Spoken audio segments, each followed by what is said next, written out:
नमस्कार, आप देख रहे हैं एसपीडी लाइव।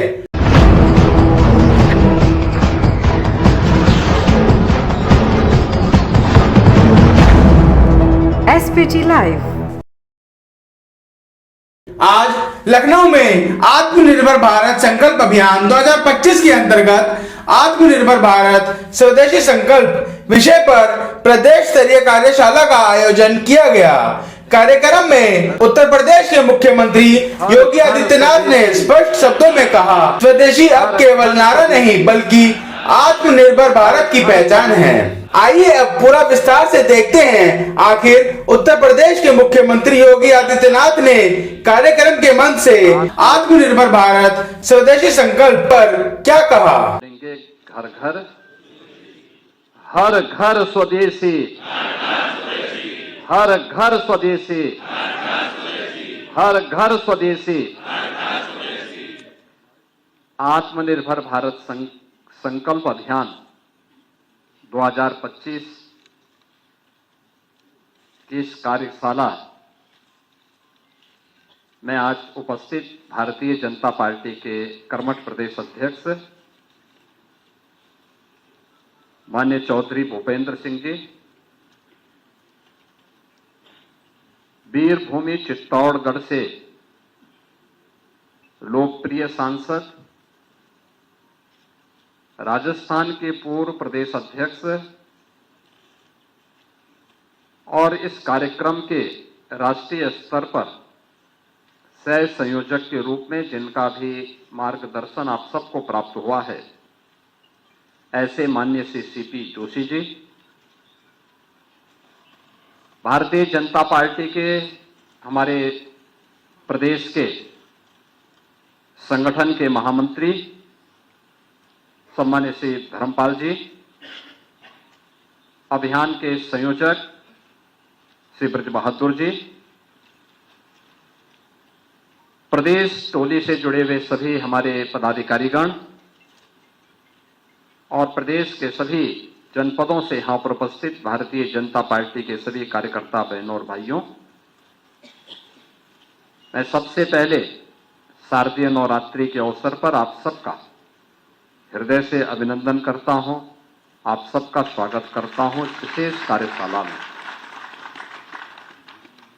और खासतौर पर श्री सीपी जोशी जी का, जो वीरभूमि चित्तौड़गढ़ से माननीय सांसद भी हैं और भारतीय जनता पार्टी के एक प्रखर और वरिष्ठ कार्यकर्ता होने के नाते पूरे राजस्थान में उनका सानिध्य और सहयोग भारतीय जनता पार्टी के कार्यकर्ताओं को, राष्ट्रवादी अभियान के कार्यकर्ताओं को प्राप्त होता है। शारदीय नवरात्रि के अवसर पर उनका प्रदेश की राजधानी लखनऊ में इस स्वदेशी अभियान को, जो भारत के आत्मनिर्भर अभियान का हिस्सा बनने वाला है, इस अभियान के उद्देश्य से उनका आगमन हुआ है। मैं उनका विशेष रूप से प्रदेश की ओर से हृदय से स्वागत करता हूं, अभिनंदन करता हूं।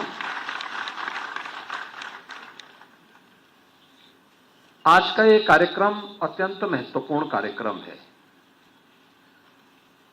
यानी विकसित भारत की संकल्पना को साकार करने का,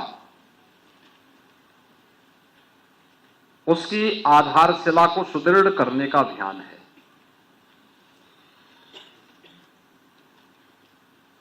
स्वदेशी अब केवल एक नारा नहीं है, और स्वदेशी अब केवल खादी वस्त्रों तक सीमित नहीं है। सुई से लेकर के समुद्री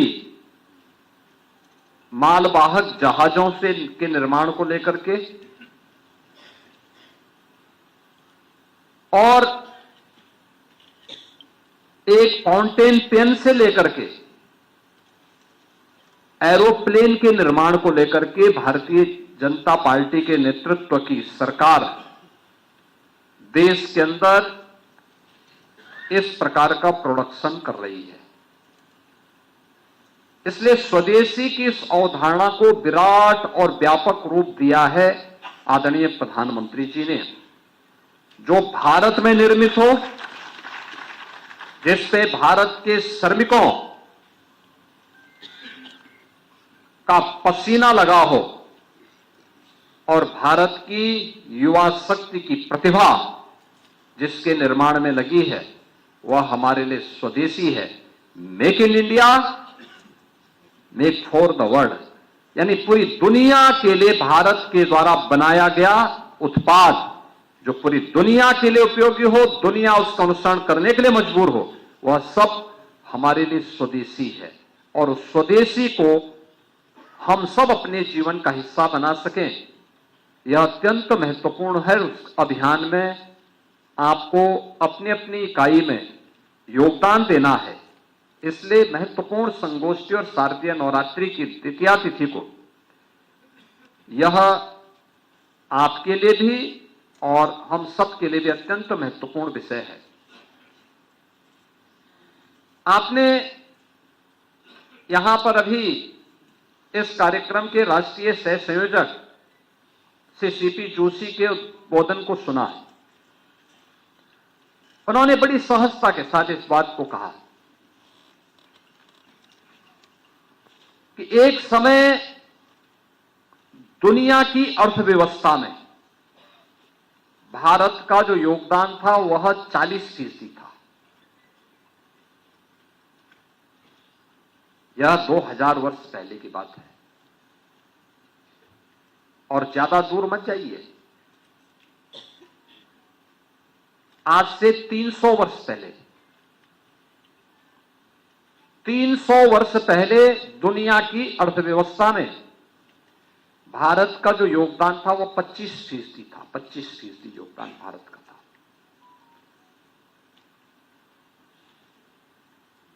उद्योगों से उत्पादन में भारत का, यानी औद्योगिकीकरण में जो उत्पादन होता था, उसमें भारत का योगदान नंबर 1 पर था। 25% का योगदान अकेले भारत का हुआ करता था। भारत का मतलब आज का भारत, पाकिस्तान और बांग्लादेश, जिसको आप बृहत्तर भारत कहते हैं। यानी 300 वर्षों तक भारत दुनिया की नंबर 1 की आर्थिक ताकत थी, नंबर 1 का उत्पादक राष्ट्र था और कृषि में तो भारत की कोई सानी ही नहीं थी। कृषि की स्थिति यह थी, जो बात अभी कह रहे थे डॉक्टर जोशी जी,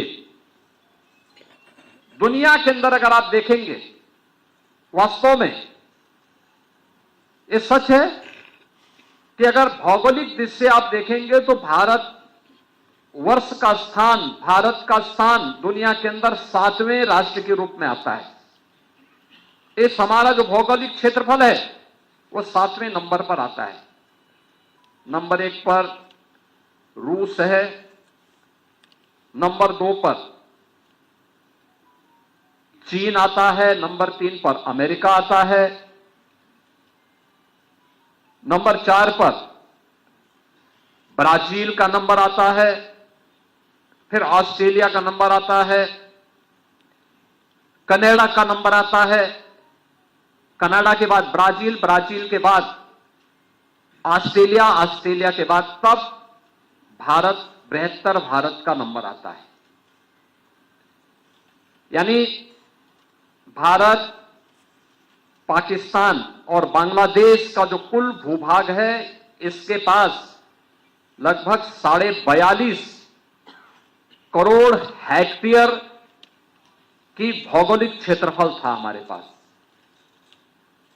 लेकिन रूसी संघ के पास जो है वह है 1.70 करोड़ हेक्टेयर लैंड उसके पास। बहुत बड़ा भूभाग उसके पास, भारत से कई गुना बड़ा। अमेरिका के पास भी काफी बड़ा है, कनाडा के पास भी कई ज्यादा बड़ा,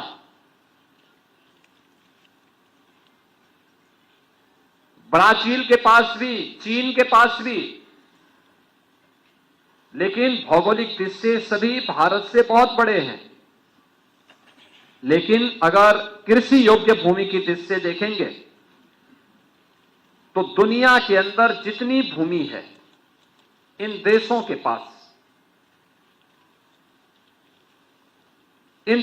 पास जितनी भूमि है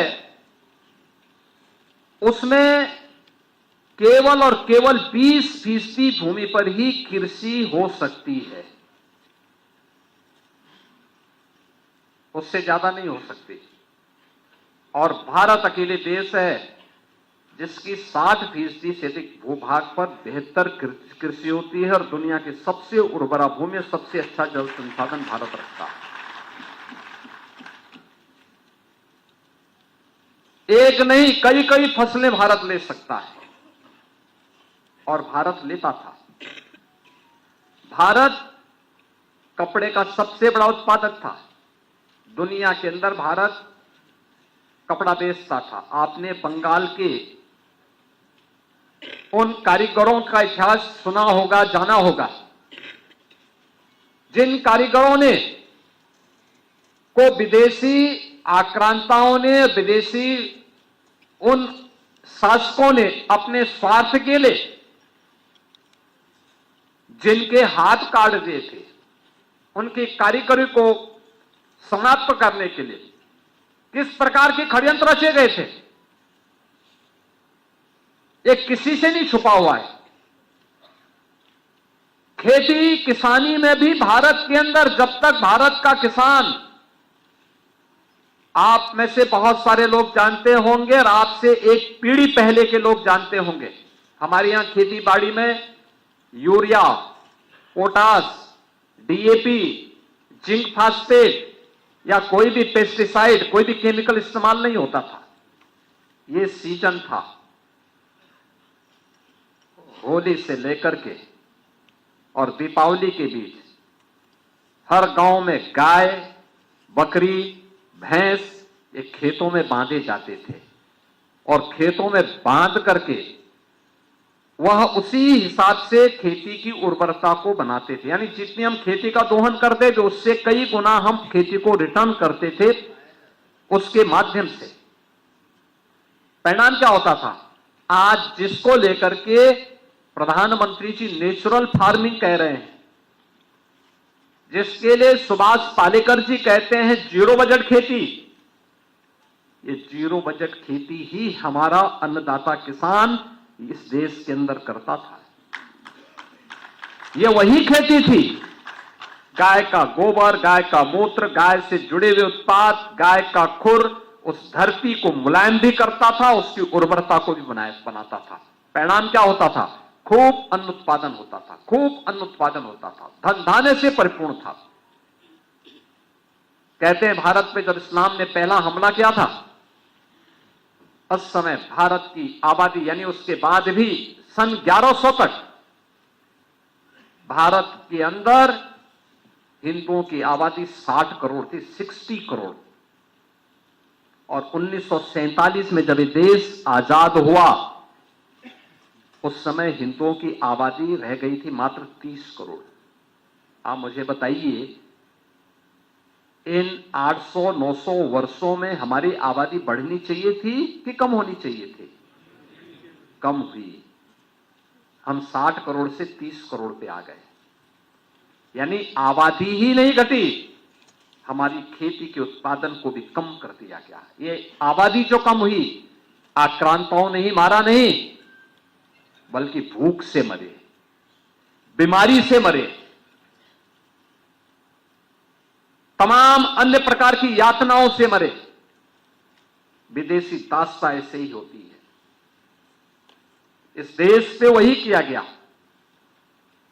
इस देश पर अत्याचार किया गया, उसका शोषण किया गया। और जिस भारत में 300 वर्ष पहले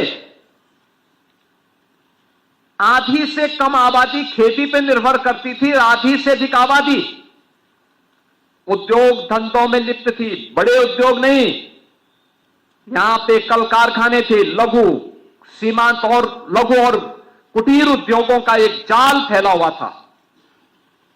ये भारत की ताकत बनती थी। भारत को उत्पादक देश के रूप में, प्रोडक्शन के रूप में भारत का बेहतरीन उत्पादन दुनिया के मार्केट में छाता था। दुनिया का व्यापारी यहां आता था, यहां से लेके जाता था, यहां से व्यापारियों का काफला अपना सामान पहुंचाता था। क्या नहीं था भारत के पास? सब कुछ तो था। लेकिन जिन लोगों ने जाति के नाम पे बांटा, क्षेत्र के नाम पे बांटा, भाषा के नाम पर बांटा, तमाम वादों के आधार पर बांटा, और आज भी वे उसी विदेशी मानसिकता के साथ काम कर रहे हैं। समाज को विभाजित कर रहे हैं, विभाजन कर रहे हैं, बांट रहे हैं, काट रहे हैं।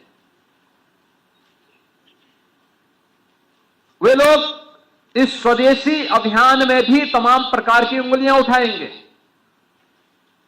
लेकिन प्रधानमंत्री जी का जो कहना है कि हम जो भी भारत के श्रमिकों के श्रम से बना हो, हमारे युवाओं की प्रतिभा से आगे बढ़ाओ, वह कोई भी उत्पादक जो भारत की धरती पर भारत के उद्यमी, भारत के व्यापारी, भारत के श्रमिक, भारत के युवा, इन सबके सामूहिक प्रयास से आया है, उस पूरे उत्पाद को स्वदेशी मान करके उसके लिए हमें एक एक व्यक्ति को तैयार करना है और उसी को खरीदने के लिए लोगों को कहना है।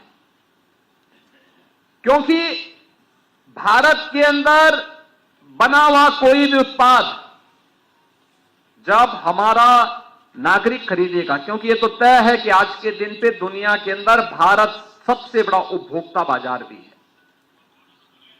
140-145 करोड़ की आबादी कौन नकार सकता है? उसकी आवश्यकताओं की पूर्ति करने के लिए, उसकी आवश्यकताओं के लिए जो भी प्रोडक्शन आना है, उस प्रोडक्शन को उसे प्राप्त हो सके, हर व्यक्ति लालायित होगा इस बाजार के लिए। क्योंकि प्रोडक्शन तो डिमांड एंड मार्केट की सप्लाई पे निर्भर करता है, और लोगों को प्राप्त हो, कोई इसको नजरअंदाज नहीं कर सकता। और इसलिए इतने बड़े मार्केट को उसके बारे में अवगत कराना एक राष्ट्रीय कार्य है। क्योंकि भारत का पैसा भारत के अंदर लगेगा तो भारत की समृद्धि का कारण बढ़ेगा। भारत का पैसा दुनिया के उद्यमी मुनाफा कमाएं तो भारत का पैसा दुनिया के बाजार में चला जाएगा। परिणाम क्या होगा? उनका मुनाफा फिर भारत के अंदर आतंकवाद को भड़काने में, नक्सलवाद को भड़काने में, उग्रवाद को भड़काने में और भारत के अंदर ही अव्यवस्था पैदा करने में उसका दुरुपयोग होगा। तो सबसे पहले भारत का पैसा भारत के कारीगरों के हाथों में जाए, भारत के युवाओं के हाथों में जाए, भारत के हस्तशिल्पियों के हाथों में जाए, इस अभियान का हिस्सा बनना। तो मैंने कहा कि यह अभियान देश की आजादी का अभियान कभी स्वामी दयानंद सरस्वती ने प्रारंभ किया था, कभी वीर सावरकर ने इसके पक्ष में आवाज उठाई थी, कभी महात्मा गांधी और तिलक ने आवाज उठाई थी, और यह आवाज आज स्वतंत्र भारत में नए भारत के शिल्पी के रूप में प्रधानमंत्री मोदी जी ने इस अभियान को एक नई गति दी है, एक नई गति दी है।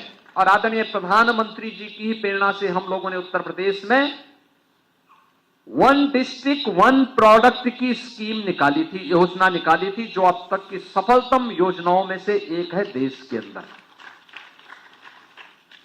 आप जानते होंगे सभी 75 जनपदों की एक यूनिक प्रोडक्ट है यूपी के अंदर। 75 जनपदों की यूनिक प्रोडक्ट। दुनिया के अंदर कोई भी व्यक्ति खेलता कहीं भी होगा, लेकिन उसके पास फुटबॉल, उसके पास बैडमिंटन का रैकेट, उसके पास क्रिकेट की बॉल या बैट, उसके पास हॉकी का स्टिक, कुछ भी हो, वह कहीं और से नहीं बनी होगी, उत्तर प्रदेश के मेरठ में ही बनी होगी। चमड़े का उत्पाद दुनिया के अंदर लोग इस्तेमाल करते होंगे, चमड़े का बैग होगा, चमड़े का पर्स होगा, चमड़े का जूता होगा, चमड़े से जुड़ा हुआ कोई भी उत्पाद होगा, इस्तेमाल दुनिया कर रही होगी, लेकिन बना हुआ आगरा, कानपुर या उन्नाव में ही बना होगा।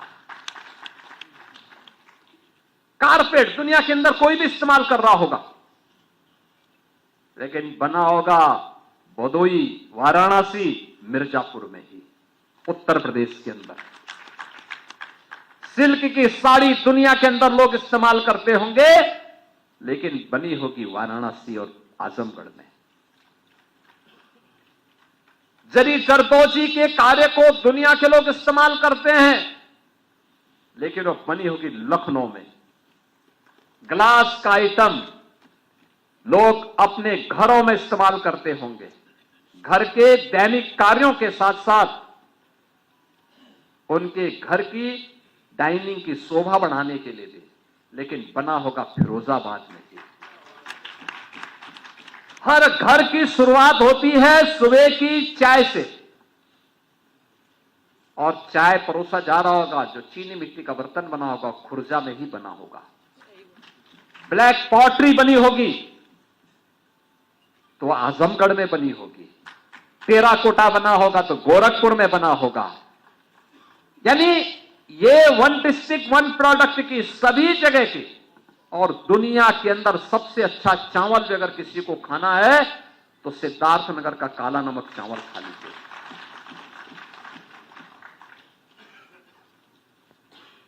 किसी को अमृत फल खाना है, आंवला, तो प्रतापगढ़ जाएगा, प्रतापगढ़ का तो देगा, ब्रांड तो प्रतापगढ़ के नाम पर बन गई। ऐसे ही पेठा खाना होगा, आगरा जाएगा, रेवड़ी और गजक खाना है तो उसी मेरठ में जाएगा, फिर पापड़ खाने तो हापुड़ जाइए, और चाकू लेना है तो रामपुर में जाइए।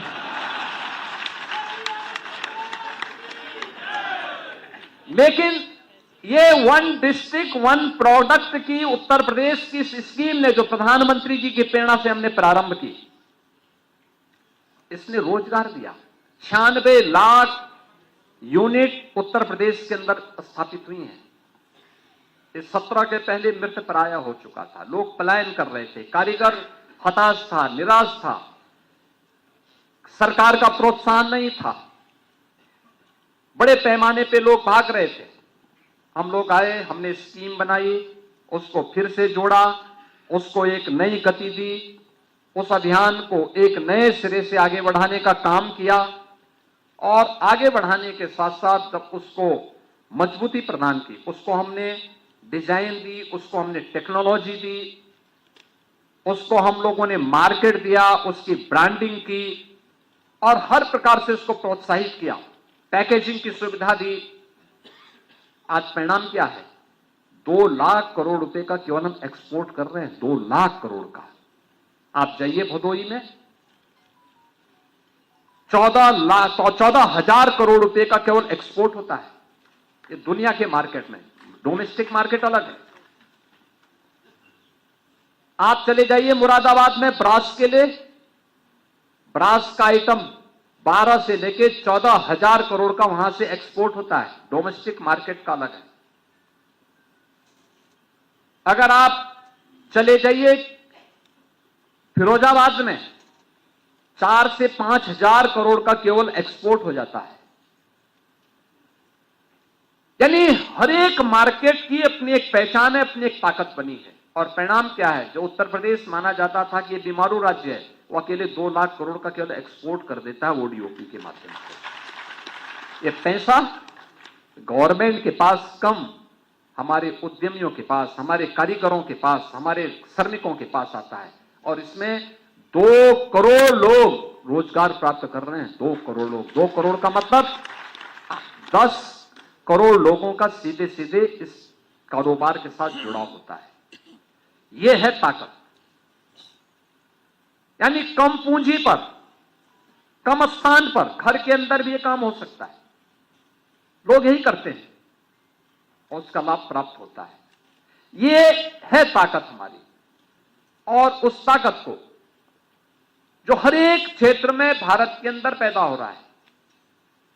हमारे लोकल किसान, लोकल श्रमिक, हमारा युवा, हमारे अपने लोग जो उत्पाद तैयार कर रहे हैं, जो प्रोडक्शन तैयार कर रहे हैं, वह एकजुट उसको मजबूती मिले, इसको लेकर के एक बड़े अभियान का हो। और मैं तो चाहूंगा धर्मपाल जी से 25 सितंबर से 29 सितंबर के बीच हम यूपी इंटरनेशनल ट्रेड शो का आयोजन कर रहे हैं ग्रेटर नोएडा में, इंडिया एक्सपो सेंटर में।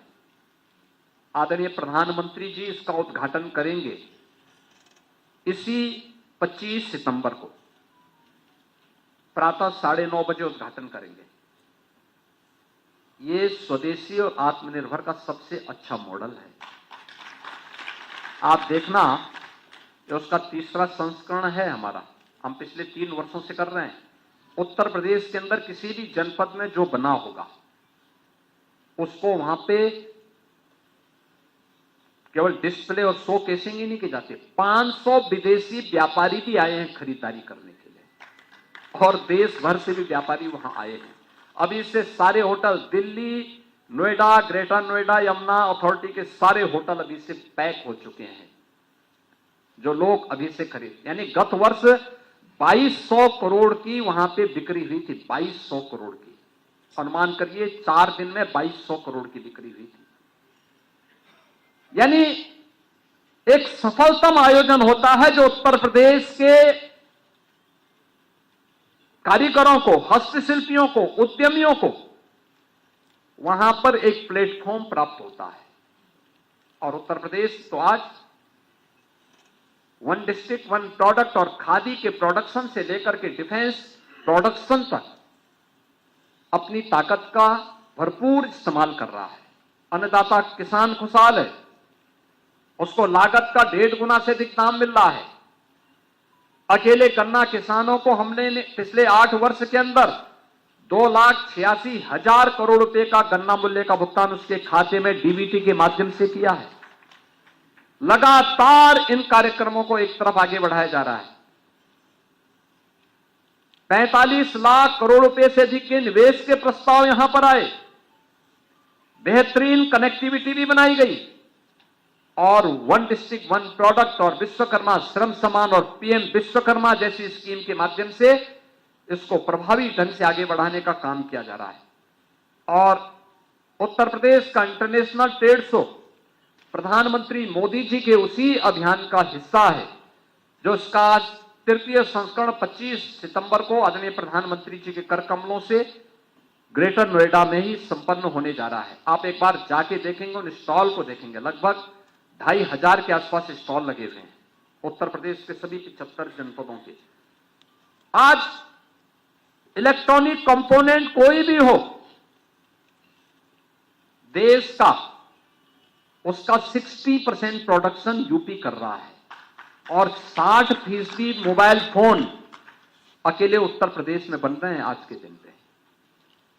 फोन की कोई भी होगा, उसकी जो स्क्रीन होती है, जो उसका डिस्प्ले बोर्ड होता है, टेलीफोन, यानी आपका स्मार्टफोन हो, टैबलेट हो, लैपटॉप हो, ये पूरी स्क्रीन उत्तर प्रदेश के अंदर बन रही है। यानी अब ये चीन से, ताइवान से या अमेरिका से नहीं आ रही, उत्तर प्रदेश के अंदर बन रही है। और उत्तर प्रदेश के अंदर हम पिछले 5 साल से इसका सफलतापूर्वक प्रोडक्शन करके न केवल देश के लिए बल्कि दुनिया के लिए भी इसको उपलब्ध करवा रहे हैं। अकेले उत्तर प्रदेश 2 लाख करोड़ का उत्तर प्रदेश मोबाइल फोन यहां से बाहर भेजता है, बड़े पैमाने पे भेज रहा है, हर स्तर पर कार्य हो रहा है। और उस दिश से इस ट्रेड शो को अगर आप देखेंगे तो आपको भी लगेगा कि हमें गांवों में, अपने अपने जनपदों में स्वदेशी मेला कैसे लगाना है। हमारा एमएसएमई विभाग भी इसमें सहयोग करेगा आपका। और मैं चाहूंगा कि मेला की तिथि भले देर की, अगर उसको पहले लगाएंगे तो व्यापारियों को लाभ भी होगा। जैसे अभी दीपावली के पहले हम लोगों का प्रयास रहता है कि हर जनपद में वन डिस्ट्रिक्ट वन प्रोडक्ट का और स्थानीय उत्पादों का मेला लगे जनपद स्तर पर। अगर हम अभी से इसकी प्लानिंग कर लेंगे, क्योंकि दीपावली 19 और 20 को पड़ेगी, अगर हम 10 से 18 के बीच में एक सप्ताह का मेला इस रूप में अभी से प्लानिंग कर लेंगे, बड़े पैमाने पे ये कार्यक्रम अच्छे हो सकते हैं, क्योंकि इसमें बहुत लाभ स्थानीय उद्यमियों को और व्यापारियों को होता है। और दूसरा, विदेशी उत्पाद को लोग खरीदने से फिर बचते हैं। जैसे चीन की झालर पहले ही छा जाती थी, पहले आज 17 के पहले छाती थी, लेकिन अब घर घर में दीप लोग जला रहे हैं, मिट्टी के दीप जला रहे हैं। मुझे याद है जब हमें अयोध्या में दीपोत्सव का आयोजन करना था 2017 में, 51,000 दीप अयोध्या और अयोध्या कमिश्नरी में नहीं मिले थे, पूरे प्रदेश भर से मुझे जुटाने पड़े थे। और उसके बाद इस संख्या बढ़ती गई। गत वर्ष हमने 21 लाख दीप प्रज्वलित कराए थे और सभी अयोध्या में बने थे, अयोध्या में बने थे। और इस बार भी हमारा प्रयास है कि रिकॉर्ड तोड़ दीपोत्सव के कार्यक्रम के साथ दीप प्रज्वलित होंगे, न केवल मिट्टी के बल्कि गाय के गोबर के दीप भी बनेंगे बड़े पैमाने पर। हमें लोकल लोगों को इसके लिए तैयार करना होगा, हर घर में दीप जले। अगर हर घर स्वदेशी होगा तो हर घर पर भी दीप जले। ये दीप भी भारत का स्वदेशी मॉडल है और इसको बड़े पैमाने पर हमें आगे बढ़ाने के कार्यक्रम के साथ जोड़ना है। ये कार्यक्रम जो अलग अलग स्तर पर, अभी आपको जनपद स्तर की भी कार्यशाला करनी है, मंडल स्तर पर भी कार्यशाला करनी है, लेकिन हो सके तो एक दिन इंटरनेशनल ट्रेड शो, जिसमें केवल उसमें कहीं और का नहीं है, केवल उत्तर प्रदेश के अंदर जो बना है, आपको उत्तर प्रदेश की ताकत का एहसास होगा। और मैं इसलिए भी बोल रहा हूं, भारत विपन्न हुआ क्यों, बंगाल में अकाल क्यों पड़ा था, क्यों बीमारी से लोगों को देश के अंदर मरना पड़ा था, क्योंकि भारत की जो ताकत थी आधा कृषि से, कृषि का स्थान ले लिया, देसी खाद की जगह, ऑर्गेनिक खाद की जगह जो गाय भैंस बकरी के खाद के गोबर से खाद जो प्राप्त होती थी, खेती की उर्वरता बढ़ती थी, जिसमें पानी की आवश्यकता उतनी नहीं होती थी, एक स्वदेशी मॉडल था, सेल्फ सस्टेनेबल मॉडल था। उसका स्थान urea, potash, DAP, zinc phosphate और न जाने कौन कौन से पेस्टिसाइड और केमिकल ने ले लिया। उसके लिए पानी की भी आवश्यकता थी, पानी की खपत बढ़ी। धीरे धीरे करके एक बार दो बार उसने दिया, लेकिन उसके बाद खेती की उर्वरता को पूरी तरह नष्ट करके रख दिया उसने। आज खेती में बहुत सारी जगह क्या है, कुछ राज्यों में कैंसर ट्रेन चलानी पड़ रही है, पानी का संकट खड़ा हो गया है, डेंजर लेवल में पानी का लेवल नीचे जा चुका है, डार्क जोन हो गए हैं, भीषण अकाल की स्थिति को वहां पर एक बार दस्तक दे रहा है। ये विदेशी मॉडल जब भी आप अपनाएंगे तो खतरनाक होगा। हमें स्वदेशी मॉडल अपनाना पड़ेगा। और एक तरफ खेती को नष्ट किया, दूसरी तरफ यहां के कुटीर और लघु उद्योगों को समाप्त किया गया। ये जो भारत की ताकत थी, इस ताकत को विदेशी हुकूमत ने नष्ट क्या किया। परिणाम क्या है, भारत विपन्न होता गया। और जब ये देश 1947 में स्वतंत्र हुआ तो औद्योगिक उत्पादन में हमारी भूमिका मात्र 1.5% थी और दुनिया की अर्थव्यवस्था में 2% थी। हम 25 से 2 पे आ गए, 23 से, यानी मात्र 300 वर्षों में हम 1.5% पर आ गए। ये देश गरीब हो गया, उत्तर प्रदेश बीमारू हो गया। अब बीमारू, अगर 8 वर्ष में बीमारी हट सकती है तो कोई कारण नहीं कि उत्तर प्रदेश अगले 22 वर्ष में विकसित न हो जाए। और उत्तर प्रदेश भारत ने अगर अपनी विपन्नता को दूर करके नए भारत के रूप में अपने को दुनिया की चौथी अर्थव्यवस्था के रूप में स्थापित किया है, कोई कारण नहीं कि 2047 में जो प्रधानमंत्री जी की संकल्पना है कि भारत विकसित भारत होगा, तो भारत अवश्य विकसित होगा, लेकिन रास्ता स्वदेशी और आत्मनिर्भर संकल्प अभियान के माध्यम से ही आगे बढ़ता है। तो आत्मनिर्भर भारत संकल्प अभियान इस स्वदेशी के जिस मॉडल पर आधारित होगा, वही आत्मनिर्भर भारत और विकसित भारत की संकल्पना को पूरा करेगा। आप सभी इस अभियान के साथ जुड़ेंगे, इस विश्वास के साथ आप सबको मैं विजयादशमी की और शारदीय नवरात्रि की मंगल में शुभकामनाएं देते हुए वाणी को विराम देता हूं। धन्यवाद। जय हिंद। तो आपने सुना कि इस खास मौके पर मुख्यमंत्री योगी आदित्यनाथ ने कहा कि स्वदेशी का मतलब ऐसा उत्पादन जो भारत में बना हो, जिसमें भारत श्रमिकों का पसीना और देश की युवा की शक्ति की प्रतिभा जुड़ी हो। देश के लोकप्रिय प्रधानमंत्री नरेंद्र मोदी के मार्गदर्शन में स्वदेशी का धारणा को अब एक विराट और व्यापक रूप मिल चुका है। कार्यशाला में भारी संख्या में लोगों ने हिस्सा लिया। सभी प्रतिभागियों ने एक स्वर में आत्मनिर्भर भारत के सपने को साकार करने के लिए स्वदेशी अपनाने का संकल्प लिया। इस कार्यक्रम में मौजूद नेताओं और पदाधिकारियों ने कहा कि यूपी इंटरनेशनल ट्रेड शो जैसे आयोजन उत्तर प्रदेश के कारीगरों, हस्तशिल्पकारों और उद्यमियों को न केवल राष्ट्रीय बल्कि अंतर्राष्ट्रीय स्तर पर पहचान दिलाने का बड़ा माध्यम साबित हो सकती है। इसका अर्थ साफ है, स्वदेशी का संकल्प ही आगे चलकर आत्मनिर्भर भारत को मजबूती की नींव देगा। यूपी के लखनऊ से एसपीटी लाइव के लिए खास रिपोर्ट। आपकी आवाज हमारा वादा, सिस्टम को जगाना एसपीटी लाइव का इरादा। तो देखते रहिए हमारे साथ एसपीटी लाइव, और इस प्रकार की और खबर को देखने के लिए हमारी वीडियो को लाइक करें, शेयर करें और चैनल को सब्सक्राइब करें, और अपने क्षेत्र की किसी भी प्रकार की जन समस्याओं के लिए हमें संपर्क करें।